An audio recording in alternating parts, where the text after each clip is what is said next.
Assalamualaikum warahmatullahi wabarakatuh. Alhamdulillahil wahidil ahad al-fardis samad alladzi lam yalid wa lam yulad wa lam yakul lahu kufuwan ahad. Asyhadu an la ilaha illallah alladzi hadana ila sabilir rasyad wa asyhadu anna Muhammadan abduhu wa rasuluh alladzi ja'ana bil birri wal irsyad. Wassalatu wassalamu ala sayyidina Muhammadin khairul ibad wa ala alihi wa sahbihi ila yaumil ma'ad.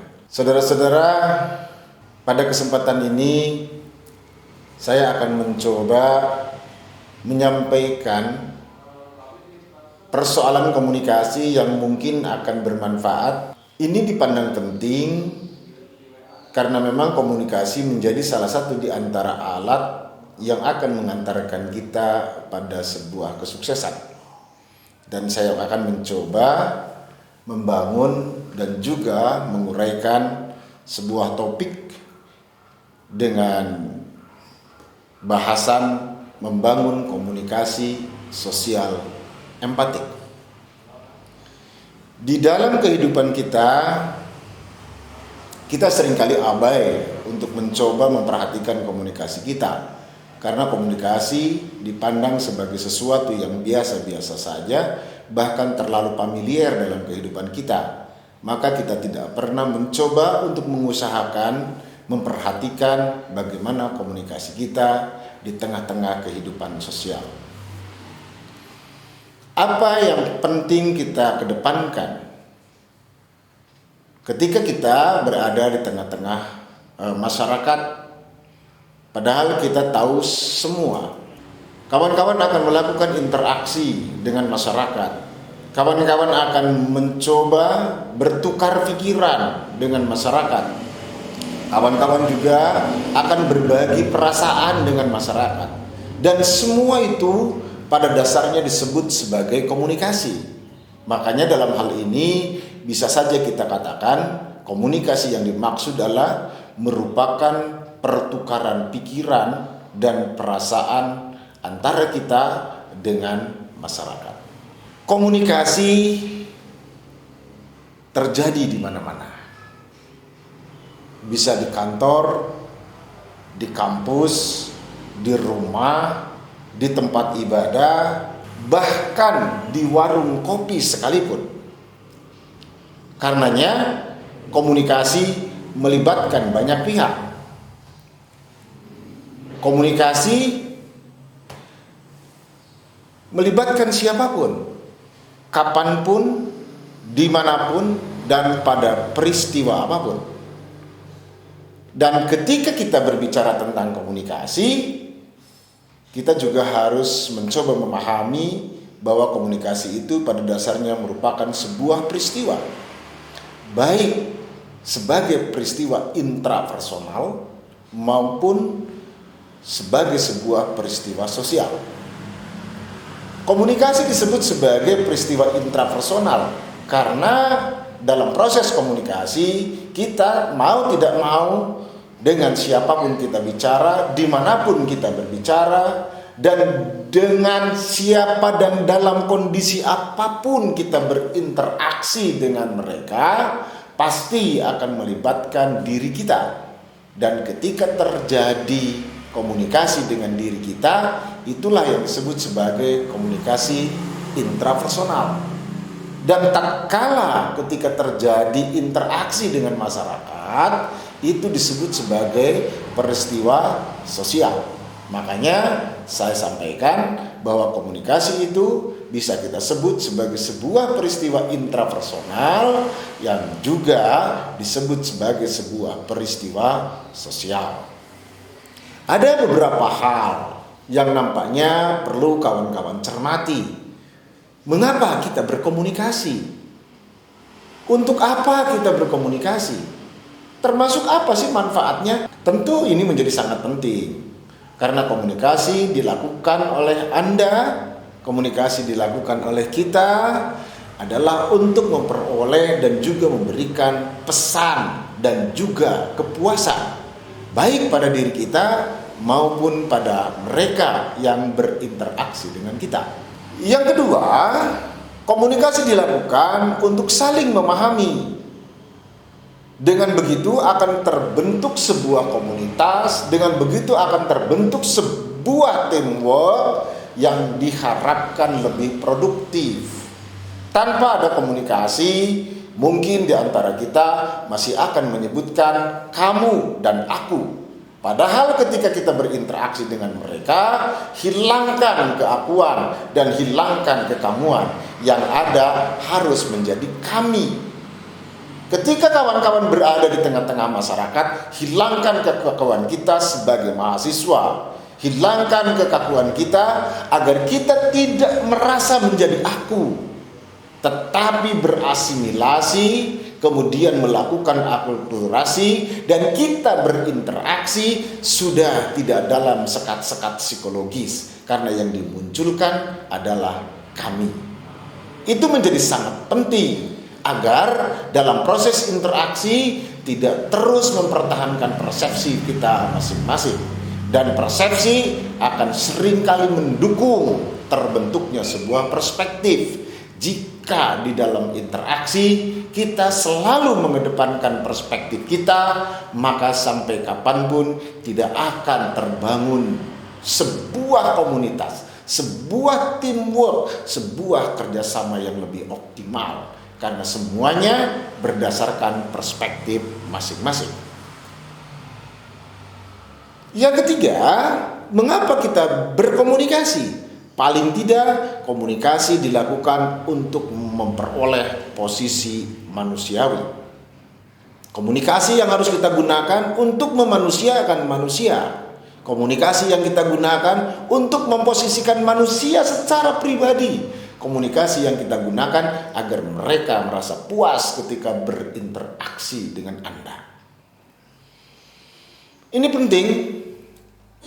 Makanya kita paling tidak harus tahu apa di antara faktor yang menyebabkan komunikasi itu akan berjalan dengan baik. Satu di antara faktor yang harus kita pahami, ada persepsi di dalam proses komunikasi. Persepsi merupakan sesuatu yang ada di dalam diri kita. Persepsi sangat dipengaruhi oleh berbagai variabel. Paling tidak ada beberapa variabel penting yang harus kita pahami, bahwa persepsi kita sangat dipengaruhi oleh pengetahuan kita.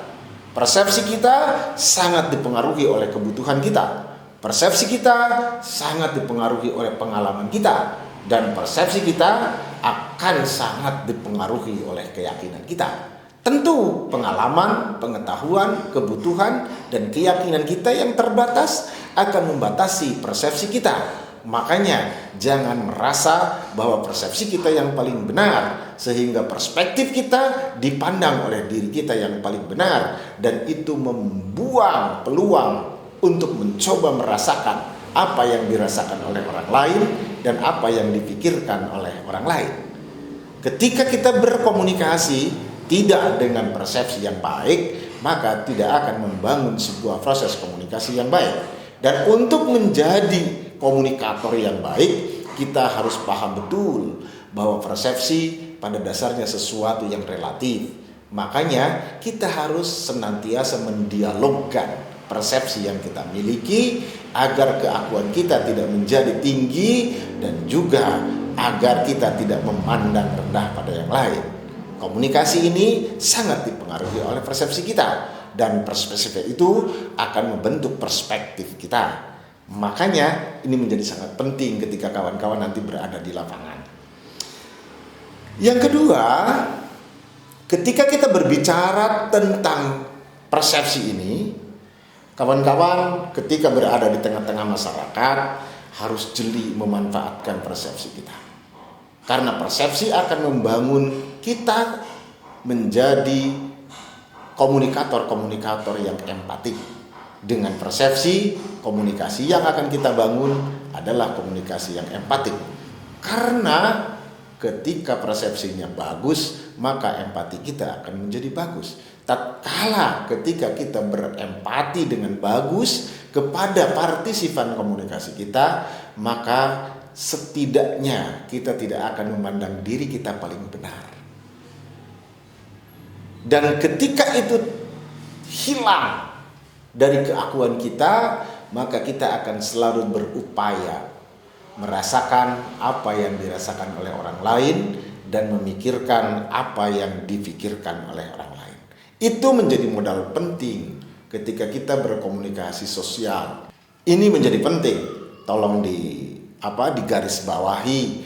Tatkala kita berada di tengah-tengah masyarakat, komunikasi yang ke depan adalah komunikasi sosial. Komunikasi ini merupakan sebuah proses pertukaran pesan selain dari didasarkan pada muatan-muatan pikiran, dan juga akan sangat diikut sertakan perasaan yang kita miliki.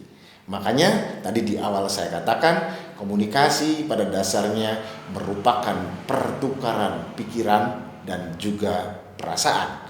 Dan ketika kita melakukan komunikasi sosial, maka mau tidak mau kita harus melakukan komunikasi sosial secara empatik. Persoalannya adalah bagaimana agar komunikasi sosial yang kita lakukan dapat berjalan secara empatik. Komunikasi sosial adalah sebuah peristiwa yang terjadi ketika manusia berinteraksi dengan lainnya.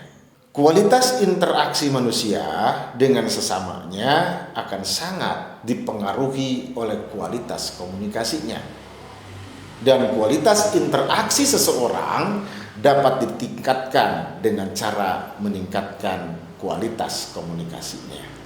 Ini persoalan yang sangat penting, karena komunikasi merupakan salah satu indikator kecerdasan emosi seseorang. Kenapa? Karena komunikasi akan melibatkan kesadaran diri, pengaturan diri, motivasi diri, empati, dan juga keterampilan sosial. Karenanya saya ingin tekankan, empati menjadi sangat penting untuk membangun kecerdasan sosial. Dan kecerdasan sosial merupakan modal terbangunnya komunikasi sosial empatik. Saya ingin tekankan bahwa ketika Anda mampu berkomunikasi secara cerdas dalam proses komunikasi sosial, maka insya Allah Anda akan mampu memahami perspektif orang lain. Anda akan mampu menumbuhkan hubungan saling percaya dengan orang lain.